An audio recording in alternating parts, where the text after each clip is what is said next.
Me acompaña la congresista Rosa Mavila de la bancada Acción Popular Frente Amplio. Congresista, ¿cómo está? Buenas tardes. ¿Cómo estás, Pamela? Gusto verte. Igualmente, congresista. El 20, la primera Ana Jara y el gabinete van a pedir su voto de confianza. El presidente Alan García, el expresidente, ha dicho, no, ya ellos tienen los votos, están tranquilos. ¿Es así? ¿Ya pueden cantar victoria antes del 20? Bueno, yo creo que no es tan así. Yo creo que el panorama es incierto, puede salir el voto de investidura como puede no salir. Sin embargo, yo creo que el nivel del debate no va a ser muy dialógico ni muy concertador, ¿no? Obviamente esa es la imagen que la Premier está intentando mostrar, emulando prácticas de otros premiers como en el caso de Juan Jiménez. ¿No? Sin embargo, mi impresión es que hay temas en el caldero político en la que ya el propio gobierno está desarrollando la contradicción. Uno de ellos acaba de señalarlo tú en la presentación. El tema de las AFP. El ministro Castilla, que está defendiendo las AFP. Es más, el expresidente del Congreso, el ahora ministro de Trabajo, congresista Otárola, también por ahí ha deslizado una opinión a favor de que se mantengan las AFP. No en general, no estamos hablando ni siquiera del tema estructural de revisar a fondo pues todo el tema del aporte al fondo de pensiones, el público y el privado, sino específicamente el tema del aporte obligatorio de los trabajadores jóvenes en su mayoría al fondo privado de pensiones y a una sola AFP, lo cual viola criterios de competencia elemental. Claro, ese tema. Usted, en su opinión, ¿debería derogarse, eliminarse el aporte de los independientes o tendría que revisarse y modificarse? Mira, Pamela, el año pasado postergamos la norma, ¿no? Este año había similar orientación en un proyecto presentado por el congresista Lescano, pero ahora hay más de 8 proyectos y me da la impresión que el temperamento en el Congreso, por la demora además que se está tomando, que se está teniendo para tomar una decisión, es ya por la derogatoria. Por la derogatoria. ¿No? El congresista que preside ahora la Comisión de Economía, Casio Guaire, ya notó que va a ser un tema y que va a hacerse invitando además al ministro de Economía, claro, para que exprese puntos de vista.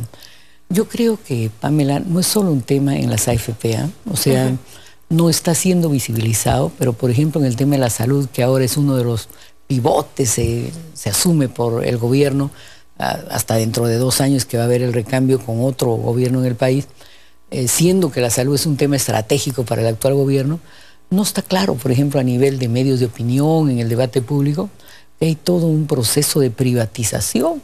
El Hospital del Niño, por ejemplo, ya se ha entregado a una asociación público-privada, donde se decía que se iba a privatizar solo los servicios administrativos, y ahora ya se está privatizando los servicios de laboratorio, todo el tema biológico, y hay una suerte de transferencia de médicos del sector público a este tipo de hospitales donde van a ganar un poco más, y entonces en alguna medida hay un tránsito a la privatización de los servicios de salud con costos para el usuario, con mediocrización de los otros servicios, que es un tema de fondo, ¿no?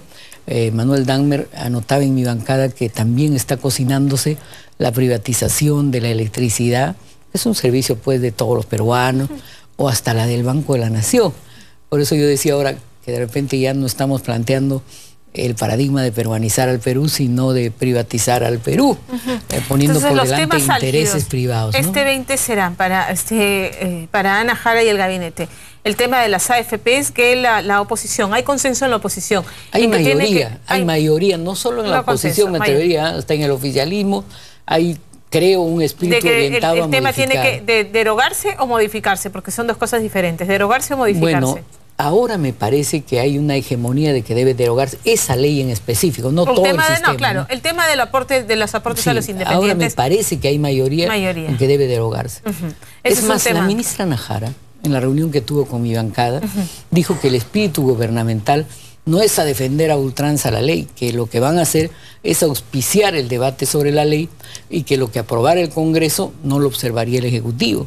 Entonces, eso que dice la Premier se condice con lo que está diciendo el señor Castilla. Claro, porque ya el señor Castilla, como se dice a nivel jurídico, adelantó opinión. Por supuesto. Pues el ministro de Economía dice que ese es el sistema, digamos, el sistema. En el fondo está diciendo que el Fondo Público de Pensiones no es el sistema. Claro. Eso no puede decirlo un funcionario público. Y mientras tanto, mientras ese debate ocurre, se le sigue descontando a los trabajadores, además de una manera compulsiva e incierta, porque claro, está la figura del trabajador independiente que aporta cuando está durante las mañanas en planilla. Ayer Jaime Delgado ponía el ejemplo, ¿no?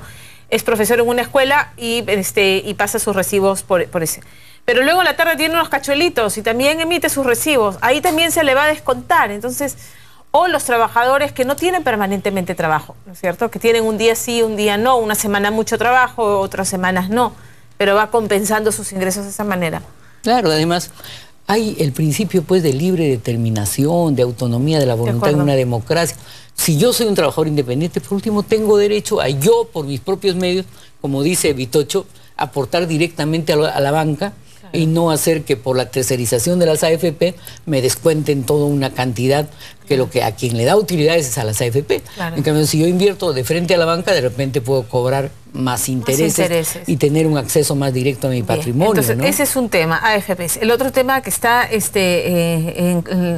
sobre el tapete es el tema de los cornejolics, los lobbies que han salido, y aun cuando Ana Jara y el ministro de Energía y Minas se han pronunciado sobre el tema, igual queda esta suspicacia de cómo se están manejando los lobbies, que no son malos en sí. O sea, en política se hacen lobbies, pero es la forma poco transparente en que estos cornejolics revelan que se están haciendo.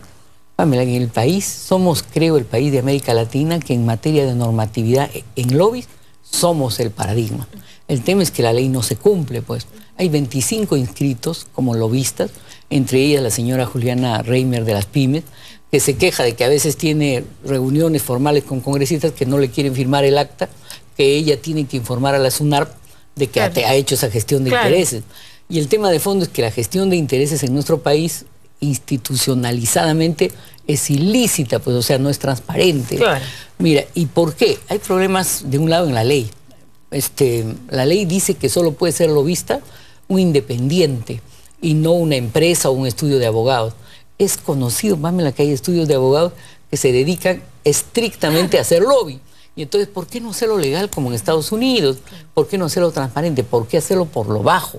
Porque seguramente no se entra pues bajo los parámetros de la libre competencia, ¿no es cierto? Y sujetos pues al debate público sobre los conflictos de intereses. Las declaraciones, ¿no?, que ha hecho la ministra y los ministros aludidos en el tema, ¿la dejan satisfecha? No, en absoluto. A mí me parece que ese tipo de lobby que han hecho los ministros, en concreto, por ejemplo, el que acabas de citar, el de Energía y Minas, es un lobby ilegítimo, pues, porque no es transparente. Si no se hubiera conocido a través de los hackers, nunca se hubiera conocido. Y el tema es que la gestión de intereses debe ser conocida y debe ser transparente. Mira, por ejemplo, se dice, el propio presidente Humala dice que eso es una información privada, tiene que respetarse. No lo es. En Estados Unidos hay la teoría del fruto del árbol envenenado, que dice que lo obtenido ilícitamente no debe utilizarse. Sin embargo, hay excepciones. Y una de las excepciones principales que en ciencia penal se permite es cuando la prueba se iba a descubrir inevitablemente. Por ejemplo, en este caso, los hackers lo han puesto sobre la mesa. Claro. El periodismo no lo va a ocultar, pues, ¿no? O sea, obviamente... Claro. Es el ejercicio natural y eficiente. Y porque además se discute en esta información que se ha filtrado temas de interés público. Por supuesto. Y eso prima por todo lo demás, ¿no? Por encima de una falsa privacidad. Exacto, ¿no? Encima de la privacidad. Entonces, ministros que van con la pata coja, por decirlo de una manera, el ministro Lodeiro Mayorga y incluso el ministro más popular del gabinete en ese momento, que es el ministro Daniel Urresti. Sí, pero quien está pasando piola es el ministro de Economía, y está diciendo que estamos creciendo, dice, los economistas más serios del país. Pamela ya salió a decir que ya no solo estamos creciendo, sino ya estamos decreciendo. O sea, ya no hablemos de tasa de crecimiento, sino de tasa de decrecimiento. Usted, ciudadano, ciudadana, sabe que los artículos de primera necesidad han subido. La canasta básica ya no sirve para lo que servía hace un mes. No es cierto, todo entonces, es cierto. Bueno, sí, pues señor ministro de Economía, ¿no? O sea, piense en los bolsillos de los trabajadores y el tema del salario mínimo vital también, ¿no? Que está debajo de la mesa, ¿no? Casi le cuesta la cabeza. Por supuesto, mire, le dieron tremendas facilidades tributarias a Villanueva, ¿no? Perdón. Le han dado tremendas facilidades tributarias a grandes empresas, a quienes se les ha condonado deudas. Hasta ahora no sabemos quiénes son. Creemos que entre las que se le ha condonado tributos está la Telefónica. En cambio, al de abajo, al que gana menos o casi lo mínimo, el salario mínimo vital, como tú bien dices, hasta lo que cachuelea al final del día tiene que declarar. ¿Cómo es posible? No puede ser, ¿no? Le mencionaba el tema de Daniel Urresti porque es uno de los ministros más populares en este momento, con una aprobación de 47%, que incluso ha ayudado a elevar la aprobación de la gestión del presidente.